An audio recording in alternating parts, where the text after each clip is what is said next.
చాలామంది morning breakfast కనుక skip చేసినట్టయితే ఊబకాయము మరియు బీపీ ప్రాబ్లమ్స్ కూడా వచ్చే అవకాశం ఉంటుంది. కానీ వాట్ ఈజ్ ఇంపార్టెంట్ ఈజ్ మనం అది ఎలా తీసుకుంటున్నామని.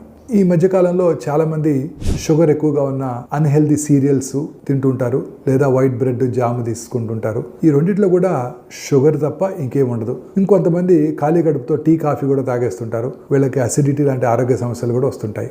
బెస్ట్ ఏంటంటే మన traditional breakfast, fermented foods, idli, dosa, sambar with కొబ్బరి చట్నీ, మజ్జిగ.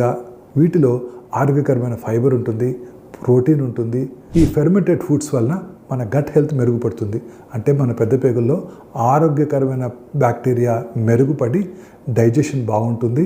మన శరీరంలో ఇన్ఫ్లమేషన్ తగ్గించి గుండె ఆరోగ్యాన్ని కూడా మెరుగుపరుస్తుంది. ఫైబర్ అధికంగా ఉన్న బ్రేక్ఫాస్ట్ తీసుకున్నట్టయితే ఆకలి కూడా నియంత్రణలో ఉంటుంది, మెదడు పనితీరుని మెరుగుపరుస్తుంది. ఇలా సరైన బ్రేక్ఫాస్ట్ తీసుకున్నట్టయితే